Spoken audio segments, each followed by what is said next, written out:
Welcome to IT81, an introduction to CNC operations. In this presentation, we're going to talk about some different CNC machine types, and we're going to introduce the idea of what constitutes a CNC, or computer numerically controlled machine. Before we get started, I'd like you to navigate over to the Canvas module and download your guided note. Your guided notes have places for you to do your markups and take some notes electronically. You'll submit these at the end of this assignment. There's 6 quick questions for you, and you can use these later on notes or on quizzes and tests. So let's get started with our presentation.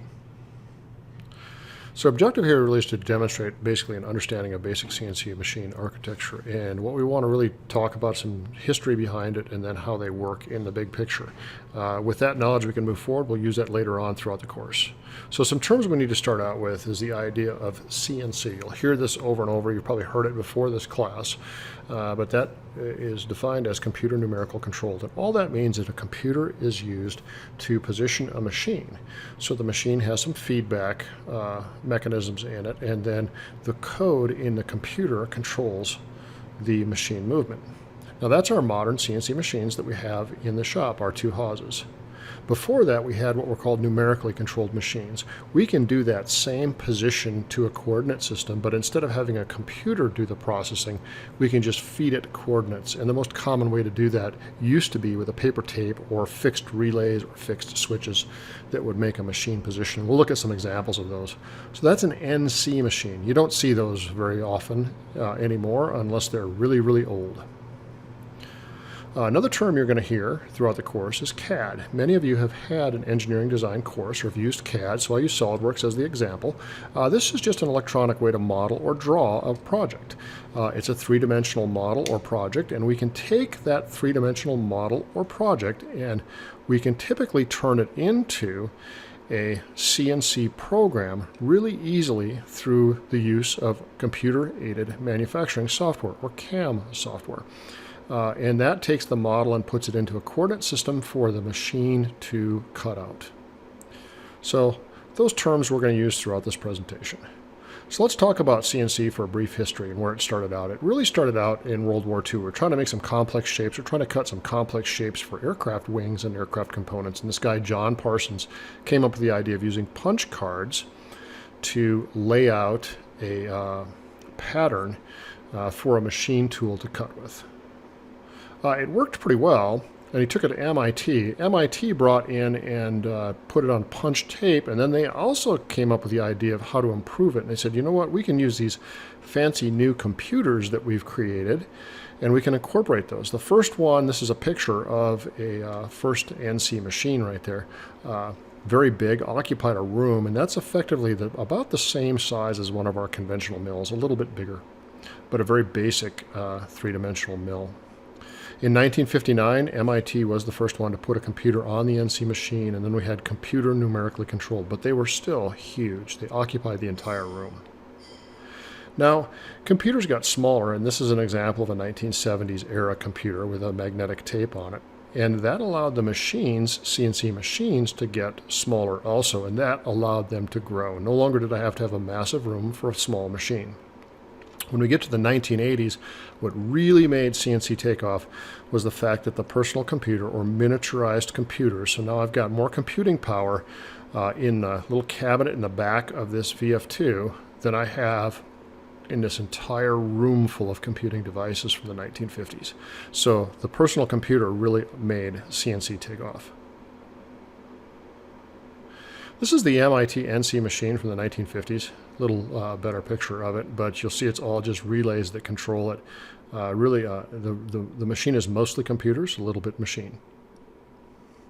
Now, within the machine architecture, there's some things we have to talk about. And when we talk about it, all CNC machines are organized in the same basic way here. And you have some way of inputting the code into the machine. Now, there's a couple of different examples on our machine. One way we can input code is through a USB key. Another way that we can input code into it is directly with an input device like the keypad on the front of the machine. That will create a program that goes into the machine control unit. The machine control unit is really the computer box in the back of the machine. That does all the processing and control. So what it does is it gives you feedback of what the machine's doing on the display unit for our machines. That's a TV screen.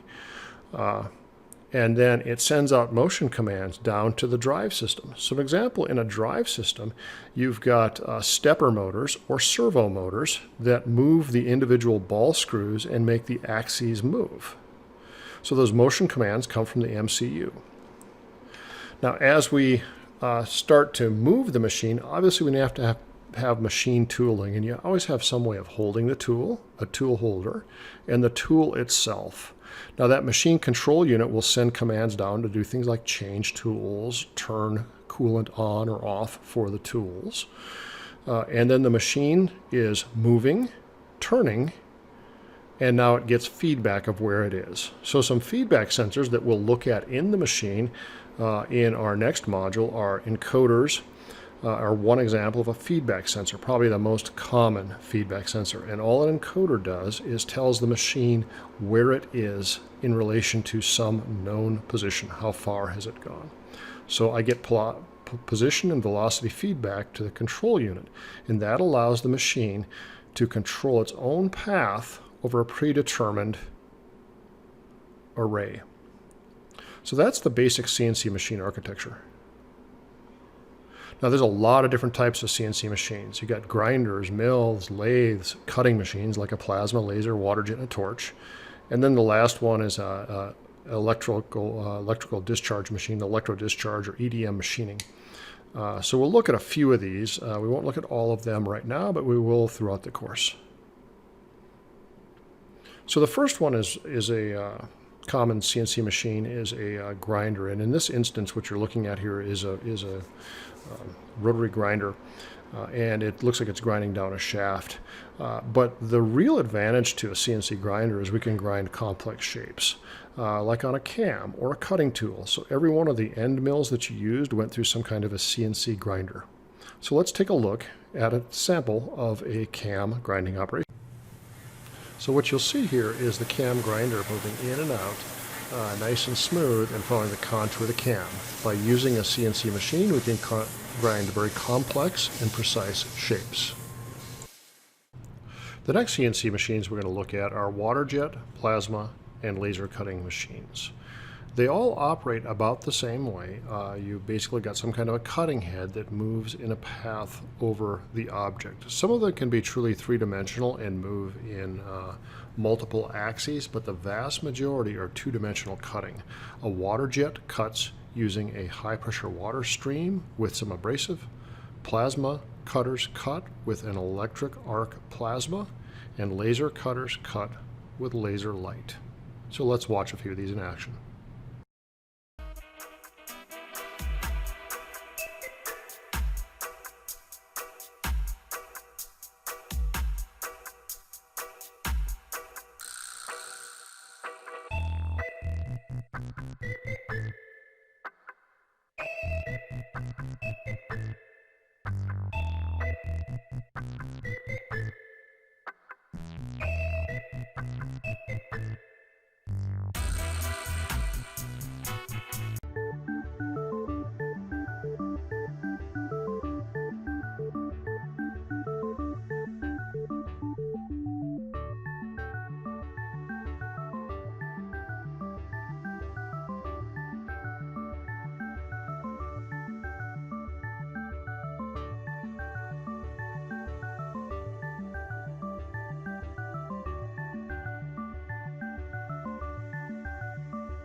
So now we're up to a CNC lathe, and honestly the difference between a CNC lathe and a turning center is a CNC lathe, when we add on the ability to automatically change tools, we become a turning center. This is a mainstay in most shops, and we have one that this is our ST10 is a turning center with an automatic tool changer. So let's watch a video of how it runs.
Our next machine is a machining center, and a machining center is a CNC mill with the addition of a tool changer.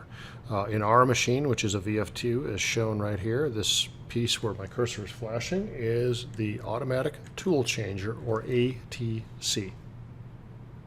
Let's watch it in action.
And the last machine we'll look at here is a universal machining center. And essentially this is a milling machine that has 5 axes, and it can turn and rotate the part. So in other words, it can swivel it and rotate it around to get all of the directions that are achievable within a part.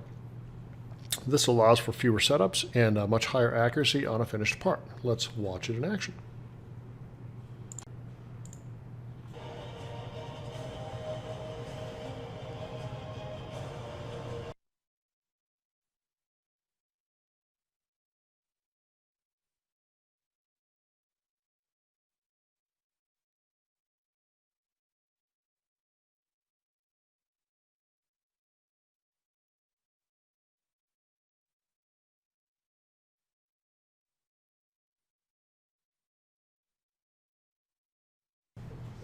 So this wraps up our introduction to CNC machines, and we'll talk quite a bit more about these terms as we move through the course. So be sure to remember that idea of what an ATC is, an automatic tool changer.